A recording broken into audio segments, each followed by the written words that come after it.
جی ملک صاحب thank you very much for the invite. دیکھیے جہاں تک مسئلہ فلسطین کا تعلق ہے تو اس نے تو پورے دنیا کو جی اس وقت اپنی طرف متوجہ کیا ہے.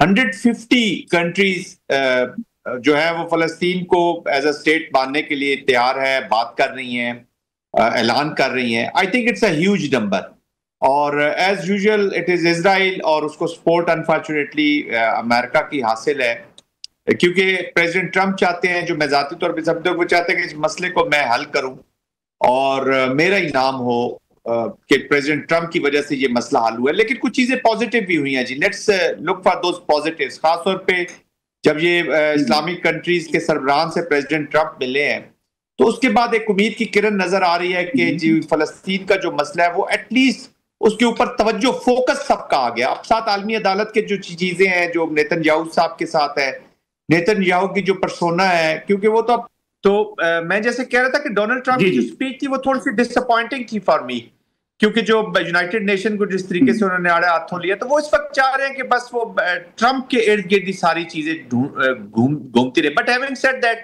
میں تھوڑی سی لائم لائٹ دیکھ رہا ہوں ایز فار ایز غازہ, آئی مین فلسطین کا جو ایشو ہے. جہاں تک کشمیر کا ایشو ہے وہ اتنا پرومیننٹلی میں دیکھ نہیں رہا جی. یس انوائرمنٹ کریٹ ہو رہی ہے, انوائرمنٹ اس طرح کریٹ ہو رہی ہے کہ جب یہودی جو زائنزم ہے, جس طریقے سے وہ جوئش زائنزم کی سکسس کہہ لیں, یا جو ان کا سکسس تو نہیں ہے, جو ان کی سوسائیڈل اپلیکیشن ہے, اس کو ٹیسٹ اپروول حاصل ہے یونائٹڈ سٹیٹس کی. کشمیر کو جو ہے دو نیوکلیئر کنٹری کے کانفلکٹ جو انڈینجر کر سکتا ہے پیس کو, اس طرف تو میں دیکھتا ہوں. لیکن جو کشمیر کے جو بارے میں لوگوں کی جو رائے ہے وہ شاید ابھی تھوڑا سا ٹائم لگے گا اس کو اس طرف آنے میں, اور وہ پاکستان کے اوپر ڈیپینڈ کرتا ہے. ملک صاحب دیکھیں باہر سے تو ہر کنٹری اپنا انٹرسٹ دیکھے گی. یس جب تک امریکہ کا انٹرسٹ انڈیا کے ساتھ تھا تو آئی تھنک ان کو کافی خاموشی تھی. لیکن اب آہستہ سے جیسے آج دیکھیں نا, ان کی میڈیسنز کے اوپر 100% ٹیرف لگا دیا پریزیڈنٹ ٹرمپ نے. تو جو ٹرمپ کا فیکٹر ہے وہ کشمیر کو لائم لائٹ میں لا سکتے ہیں. ڈیپینڈز اپان پاکستان کے وہ کتنا کرافٹلی ڈپلومیٹیکلی اور پولیٹیکلی اس کے ارد گرد اس کے ایک انوائرمنٹ کریٹ کرتے ہیں جہاں پہ پورے ورلڈ کو متوجہ کر کے اس طرف لا سکیں. اب مڈل ایسٹ میں پاکستان کو ایک بڑی سپورٹ ملی ہے جی. یہ جو ہمارا میوچل ڈیفنس ایگریمنٹ ہوا ہے سعودی عربیہ کے ساتھ, it can help us in our political and diplomatic approach. تو geoeconomics, geopolitics, military to military اور پھر پیپل ٹو پیپل, اب اس پہ بلڈ کر کے ہم کشمیر کے مقدمے کو بہتر طریقے سے آگے چلا سکتے ہیں. لیکن جہاں پر ہونا چاہیے تھا کشمیر کا مقدمہ, ٹو بی ویری آنسٹ, ابھی تک اس جگہ پر نہیں پہنچا ہے. جنرل صاحب اگر دیکھا جائے تو اس وزٹ کے دوران army chief field marshal Syed Asim Munir بھی وزیر اعظم کے ہمراہ ہیں.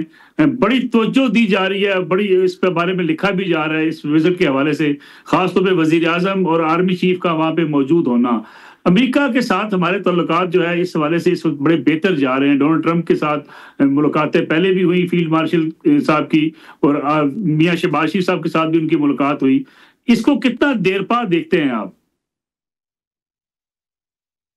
دیکھیں ملک صاحب, یہ جو اوور آل جو انوائرمنٹ ہے آج کل کی جو اسٹریٹجک انوائرمنٹ ہے, یہ اتنی کوئکلی چینجنگ ہے کہ اس وقت وہ جو الائنسز یا deep friendship for a protected period وہ اب دنیا میں رہا ہی نہیں ہے جی. It's a changed environment. تو کولیشنز بنتی ہیں, کبھی کولیشن آف ولنگ بن جاتی ہیں, کبھی کولیشنز آف انٹرسٹ بنتی ہیں تھوڑے عرصے کے لیے for a short period of time.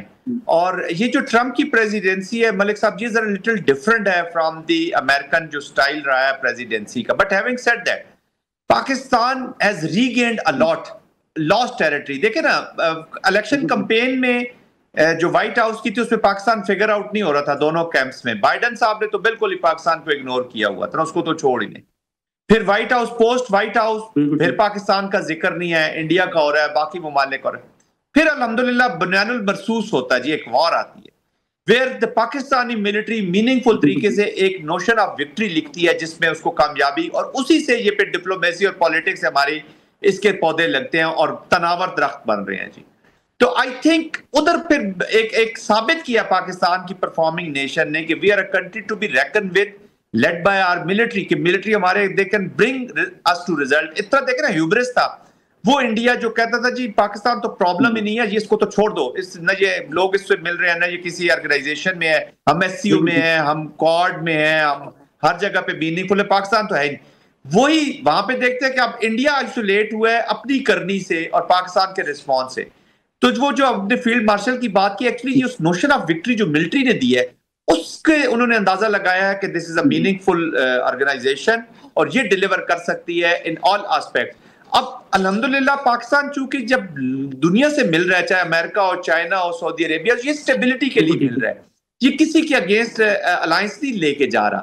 تو آئی تھنک اس کے اس رول کو اپریشیٹ کیا جا رہا ہے، اور بھی مڈل ایسٹ کے ممالک اب جب اس کے ساتھ جڑیں گے تو آپ دیکھیں گے کہ پاکستان ایک نیچرل وہ کہتے ہیں نا اسٹیبلٹی پرووائڈر کے طور پہ ایک سامنے آیا ہے، اور اب اس رول کے ساتھ لوگ مل رہے ہیں، اور اس کا کریڈٹ جاتا ہے ہماری ملٹری لیڈرشپ کو.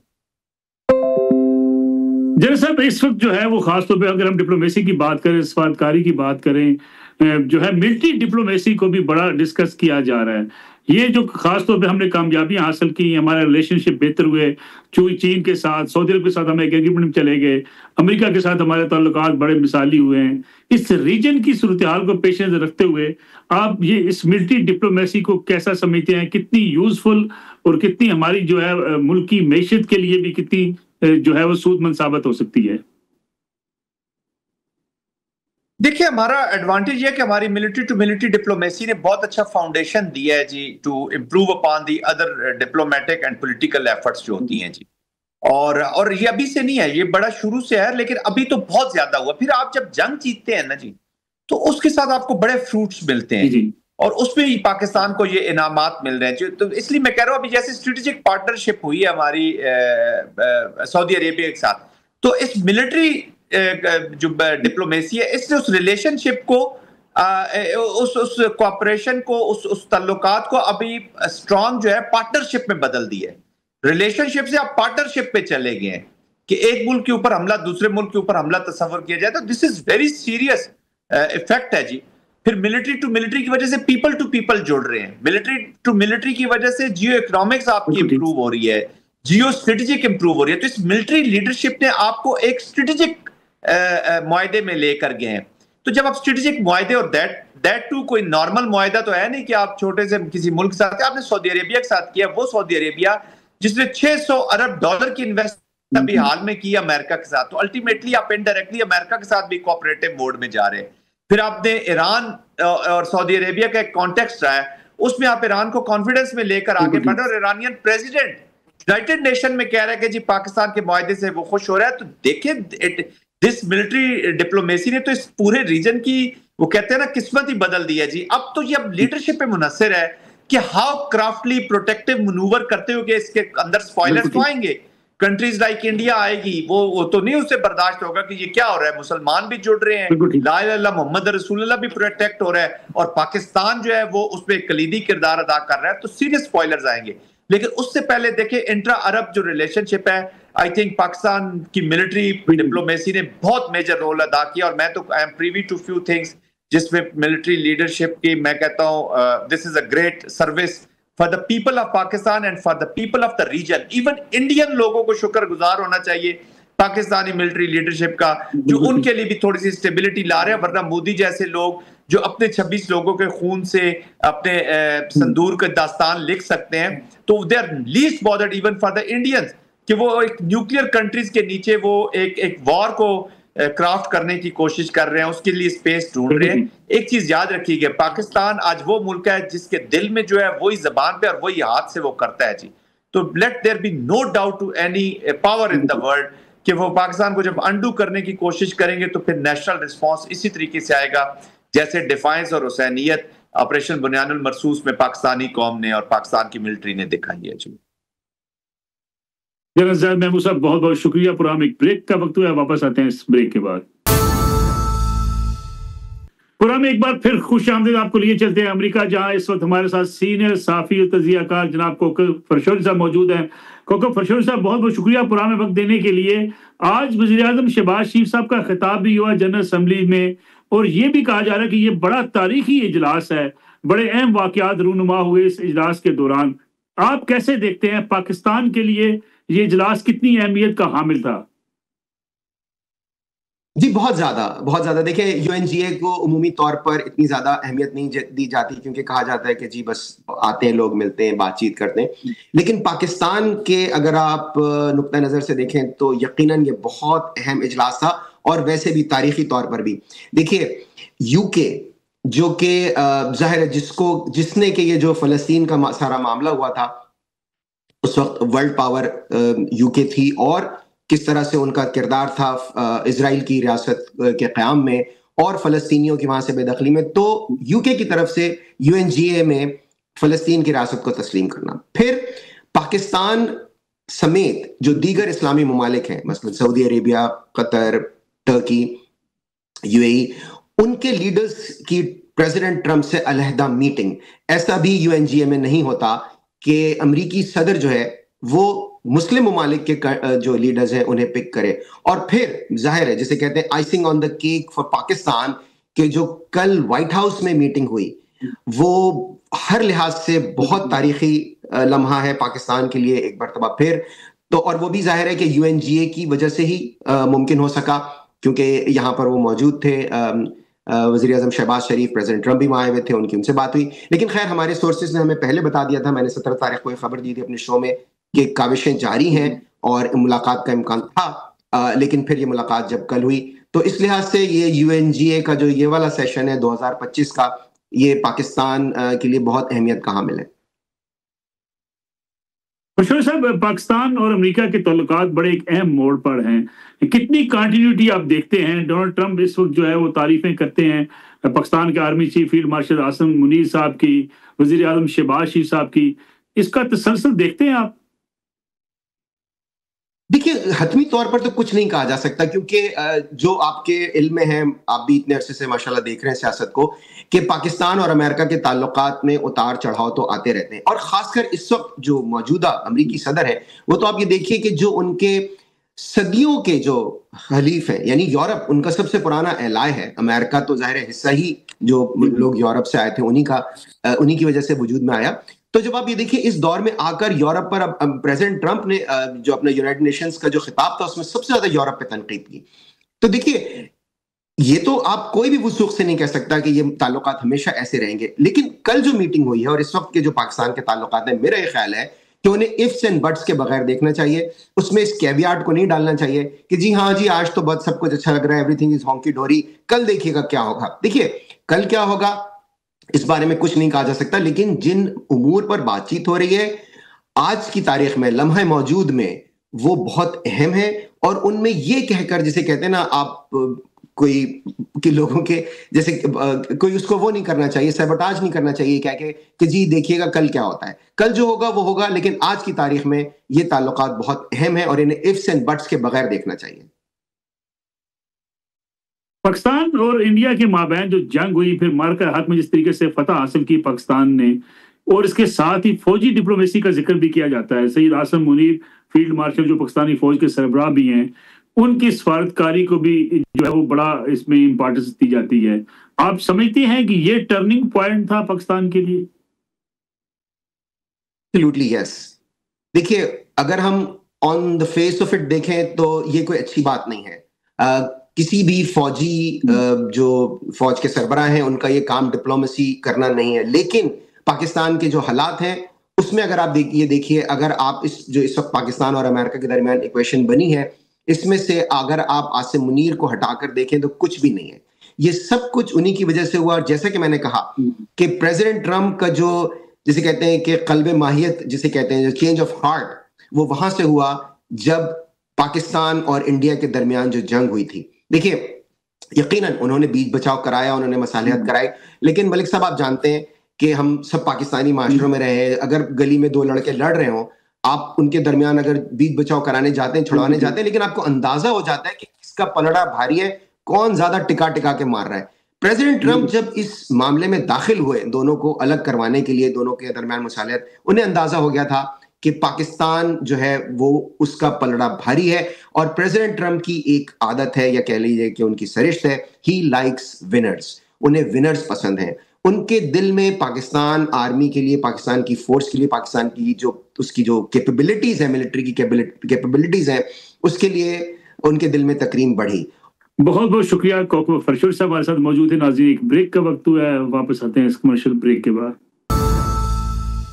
پرام ایک بار پھر خوش آمدید، ہمارے ساتھ موجود ہے ملک کے سینئر صحافی تجزیہ کار جناب افتخار احمد صاحب۔ افتخار احمد صاحب بہت بہت شکریہ پرام میں وقت دینے کے لیے۔ افتخار صاحب، وزیر اعظم شہباز شریف صاحب کا جنرل اسمبلی سے خطاب کیسا دیکھتے ہیں آپ کو؟ انہوں نے مکمل احاطہ کیا، کشمیر کا تذکرہ کیا، فلسطین کا تذکرہ کیا، پھر جو ہندوستان نے جنگ مسلط کی اس کا بھی وزیر اعظم نے بڑا واضح جواب دیا۔ پھر جس طریقے سے نیتن یاہو کی تقریر سے پہلے بائیکاٹ کیا گیا، ممالک اٹھ کر چلے گئے، ان کے جو نمائندے تھے، اس سے کیا امپریشن گیا ہے اس وقت؟ آپ سمجھتے ہیں کہ اسرائیلی حکومت دباؤ کا شکار ہو سکتی ہے؟ بالکل ہو سکتی ہے، دنیا میں پہلی دفعہ ایسا ہو رہا ہے۔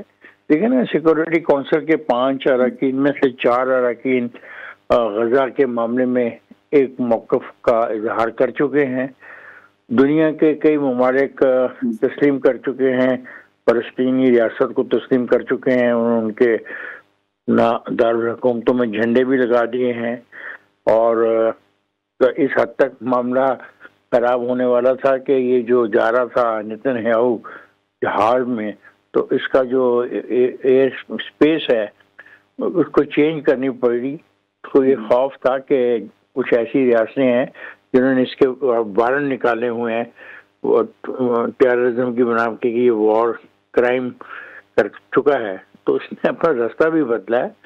تو اس وقت جب سے یہ مسئلہ شروع ہوا ہے، پہلی مرتبہ دنیا کے اندر آواز جو ہے ان غریبوں کے حق میں ہے جن 60-70 ہزار بچوں کو کے حق میں ہے، جن کو ختم کر دیا گیا ہے، مظلوموں کے حق میں ہے۔ یہ پازیٹیو بات ہے، اور امریکہ بھی ایک کوشش کر رہا ہے بہت چلاکی کے ساتھ کہ یہ بال جو ہے مسلم ممالک کے کورٹ میں پھینک دیا جائے اور وہ کوئی ایسا راستہ نکالنے کی تجویز دیں، جبکہ یہودی یہ چاہتے ہیں کہ ایک خاص پٹی ہے وہ ان کے قابو میں آ جائے تو یہ مسئلہ ختم ہو جائے۔ تو یہ ویری انٹرسٹنگ سچویشن ہے دنیا کے اندر۔ اور حماس کے معاملے میں میرا رویہ بھی وہی ہے جو دوسرے لوگوں کا ہے کہ حماس کو قیدیوں کے حوالے سے یہ دیکھنا چاہیے وہ قیدیوں سے کیا لے گا، اور اس کے قیدیوں کی وجہ سے 60-70 ہزار انسانوں کی قربانی ہو چکی ہے۔ تو ابھی وقت آ گیا ہے کہ یہ معاملہ بڑا کلیئر ہو جائے، اور خود آپ کو پتہ ہے کہ ان کے جو سربراہ ہیں ان کو نہیں آنے دیا، ان کو ان کی انٹری بین ہے۔ انہوں نے اپنا خود جو خطاب کیا ہے وہ ٹی وی کے ذریعے کیا ہے، اس میں ان کا موقف بھی یہی ہے حماس کے حوالے سے۔ میرا خیال ہے دنیا بہت عرصے کے بعد پہلی دفعہ جھنجھوڑی گئی ہے، اور اس کو کچھ احساس ہوا ہے کہ یہ جو انسانیت پر سب سے بڑا ظلم ہو رہا ہے۔ اور پاکستان اس میں بڑا کلیئر ہے، آج اس نے جو ہمارا پرائم منسٹر ہے اس نے آغاز ہی قائد اعظم کی اس کوٹیشن سے کیا ہے، جو اس حوالے سے فلسطین کے حوالے سے ہمارا ڈے 1 سے موقف ہے، ہم اس موقف سے پیچھے نہیں ہٹے۔ یہ زیادہ بات ہے کہ ہمارے جو پاکستان کے دشمن ہیں وہ اس ساری تقریر کو اور معنی بنا رہے ہیں، اور وہ کہہ رہے ہیں کچھ ایسے خفیہ معاہدات ہو گئے ہیں جو بس چند دنوں میں جب منظر عام پر آئیں گے تو پتہ لگے گا کیا سودا ہو گیا ہے ملک کی سالمیت کا۔ ان کو تو میں نہیں روک سکتا۔ وہ آج تک ان کی قیادت نے غزہ کے ظلم کے خلاف نہ تو آواز بلند کی ہے، نہ کوئی مظاہرہ کیا ہے، نہ کوئی بات کی ہے، لیکن جیسے ہی انہوں نے دیکھا اتنا کامیاب دورہ ہوا ہے، اس کامیاب دورے کی وجہ سے ان کو تو بہت دکھ پہنچا ہے، اور اس دکھ کا اظہار آپ دیکھیں گے 27 تاریخ کو جو حرکت ہوگی پشاور کے اندر وہ ثابت کرے گی کہ ان کو یہ دورہ کیسا لگا، اور اگر وہ اس دورے کی مخالفت کرتے ہیں ایکچولی وہ پاکستان کے دشمنوں کے ہاتھ میں براہ راست کھیل رہے ہیں۔ افتخار احمد صاحب، آپ نے ذکر کیا کہ پاکستان سے بھی کچھ ایسی آوازیں اٹھتی ہیں جو تنقید بھی کی جاتی ہے، جو پاکستان اور سعودی عرب کا ایگریمنٹ ہوا اس پہ بھی کچھ تنقید کی گئی۔ ایک تنقید تحریک انصاف کے سربراہ اور سابق وزیر اعظم عمران خان صاحب کے اوپر بھی ہوتی ہے کہ ان کا جو ایکس ہے اس پر جو روزانہ پیغامات دیے جاتے ہیں اس میں نہ فلسطین کا ذکر ہے نہ ہی سعودی عرب کے حوالے سے اور پاکستان کے جو معاہدے کے حوالے سے کوئی اس طرح کی اپریسیشن ہے کہ جس سے پاکستان کو بطور ریاست فائدہ پہنچے. عمران خان صاحب غصے میں ہیں یا واقعی جو بات کہہ دی جاتی ہے جی کہ ان کا ٹویٹر ان کے کنٹرول میں نہیں ہے؟ اگر ٹویٹر ان کے کنٹرول میں نہیں ہے تو جو ان کی اپنی پالیسیز ہوتی ہیں وہ تو ضرور ٹویٹ ہو جاتی ہیں. دیکھو اس کے بات چھوڑو، اس کی پارٹی کے کس آدمی نے یہ جو ظلم اور تبریز ہوئی ہے اس کو کنڈیم کیا ہے؟ بالکل نہیں کیا. چھوڑ دیں، ہم عمران خان کو ایک منٹ کے لیے باہر رکھیں. عمران کا تو رویہ یہی ہے، تو اسے کبھی بھی ظلم کو کنڈیم نہیں کیا. اس کا اپنا ایک مخصوص سیاست وہ اپنی کرتا ہے، اور اس کی جو لوائلٹیز ہیں، جب برطانیہ کے اندر ایک انتخاب ہو رہا تھا میئر کا، وہ کس کی حمایت کر رہا تھا؟ چھپ کے کر رہا تھا نا، چھپا کے تو نہیں کر رہا تھا. انہی کی حمایت کر رہا تھا جنہوں نے غزہ کے اندر تباہی کر دی ہے. انسانی خون کو اس طریقے سے بہا جس طرح کو قربانی کے بکروں کا خون بہا جاتا ہے. تو مجھے تو حیرانگی کوئی نہیں ہو رہی ہے. یہ تو پاکستان کی قوم کے ان نوجوانوں کو سوچنا چاہیے کہ ترجیحات کیا ہیں. یہ ان کو سوچنا چاہیے کہ کب پشاور میں ہونے والا جلسہ وفاقی حکومت کے لیے کتنا پریشر ہو سکتا ہے؟ پشاور میں حکومت پاکستان تحریک انصاف کی ہے، اپنے ہی صوبے کے اندر وہ جلسہ کریں گے، اس کا امپیکٹ کیا ہوگا؟ سر یہ بڑا خوفناک کھیل ہے. یہ جو پختون اور افغان کا کھیل ہے، یہ بڑا خوفناک کھیل ہے. اللہ تعالیٰ اس کے شر سے بچائے ہمیں. آپ کو شاید یاد نہیں ہے، عمران خان صاحب پاکستان کے فیوچر کے بارے میں بہت غیر ذمہ دارانہ بیانات دے چکے ہیں، اور وہ کہہ چکے ہیں کہ 3 حصوں پر مشتمل ہوگا. حالانکہ پاکستان 4 اکائیوں پر مشتمل ہے. یہ بات وہ بہت پہلے کہہ چکے ہیں. تو میں تو اس جو کرنا چاہ رہے ہیں اور جس کے لیے پوری مشینری جھونک دی گئی ہے، مکمل مشینری جھونک دی گئی ہے، مجھے تو اس میں کوئی خیر کی نہیں نظر آتی آواز. اور ایسا کرنا بہت افسوسناک ہوگا. تو آج ایک صوبہ کا رویہ یہ ہے، تو کل اگر سندھ سے کوئی ہماری نہیں بنتی تو سندھ میں بھی یہ رویے کا اظہار حکومتی سطح پہ ہو جائے، اور پھر کل بلوچستان میں ہو جائے، تو ریاست کدھر کھڑی ہوگی؟ وفاق کہاں کھڑا ہوگا؟ سوال تو یہ ہے کہ کیا انہوں نے فیصلہ کر لیا کہ انہوں نے وفاق کو تسلیم نہیں کرنا، اور اس کا اظہار وہ کل کرنا چاہتے ہیں؟ بات کھل جائے گی. اور جس طریقے کے بیانات وہ ماضی میں دے چکے ہیں، کہہ چکے ہیں، اظہار کر چکے ہیں، وہ آپ کے سامنے ہے اور پاکستان کے عوام کے سامنے ہے. اور خود اس پارٹی سے تعلق رکھنے والی نوجوان نسل کو سوچنا چاہیے کہ وہ کیا سن رہے ہیں، اور ان کو کیا پٹی پڑھائی جا رہی ہے، اور ان کو کیا رستہ دکھایا جا رہا ہے. دیکھو یہ پاکستان ہے. اگر تحریک انصاف کا تو ایک موقف ہے کہ ہمیں نہ پنجاب میں جلسہ کرنے دیتے ہیں، نہ سندھ میں کرنے دیتے ہیں، اس لیے ہم اب خیبر پختونخوا میں جلسہ کرنے جا رہے ہیں. میں ایگری نہیں کرتا اس بات سے، میں اتفاق نہیں کرتا. پہلے بھی ان کے جلسوں میں ایک خاص گروہ تھا جو موجود ہوتا تھا، اور ہم نے دیکھا. اور دوسری بات یہ ہے کہ کیا انہوں نے جو آپ ان کی ساری پبلسٹی دیکھ لیں کل کے جلسے کی تمام، کہاں پہ انہوں نے اپیل کی ہے اپنی پارٹی کے سندھ کے ونگ سے، پنجاب کے ونگ سے، یا خیبر اپنا اس کے بلوچستان کے ونگ سے کہ وہ تشریف لائیں. بتائیں مجھے کہاں ہے وہ اسٹیٹمنٹ، کہاں ہے وہ بیان؟ آپ ان کے سارے بیان پڑھ لیں. اور یہ جو کچھ کر رہے ہیں، جس طریقے سے ریاستی جو ان کے پاس اقتدار ہے اس کو استعمال کر رہے ہیں، اور جس طریقے سے یہ شو آف اسٹرینتھ کرنا چاہتے ہیں، کس کے خلاف؟ کیا اس کے شو آف اسٹرینتھ کے بعد ملک میں انتخابات ہو جائیں گے؟ کیا ملک میں تبدیلی کا عمل ہو جائے گا؟ یہ غلط فہمی ہے. اور دوسری بات ایک یاد رکھیے گا بات، یہ وہاں پہ 13-14 سال سے اقتدار میں ہیں. مجھے یہ ایک بات بتائیں کہ ان 13-14 سال میں انہوں نے وہ کون سی اچھی چیز کی جو باقی 3 صوبے نہیں کر پائے؟ یہ تو جواب دیں. بالکل. اور اگر وہ اس صوبے کو استعمال کرنا چاہتے ہیں وفاق کی اکائیوں کے خلاف اور وفاق کو نقصان پہنچانے کے لیے، تو میں تو ان کا ساتھ نہیں دے سکتا۔ کوئی اگر پولیٹیکل ایشو ہو، غربت کے خلاف ہو، بے روزگاری کے خلاف ہو، اسکولوں کی نہ ہونے کی بنا پہ مظاہرہ کر رہے ہوں، وہ مظاہرہ کر رہے ہوں کہ آٹا مہنگا ہو گیا ہے، مظاہرہ کر رہے ہوں کہ چینی مہنگی ہو گئی ہے، مظاہرہ کر رہے ہوں کہ جناب والا لوگوں کو خط غربت سے لوگ نیچے گر رہے ہیں، ان کی تعداد بڑھ رہی ہے، ہم اس کے خلاف مظاہرہ کر رہے ہیں، تو مجھے بھی وہ سمجھ آئے۔ بہت شکریہ ہے، افتخار احمد صاحب ہمارے ساتھ موجود تھے۔ ناظرین، یہ آج کا پروگرام تھا، انشاءاللہ کل آپ کی خدمت میں دوبارہ حاضر ہوں گے۔ اجازت دیجیے، اللہ حافظ۔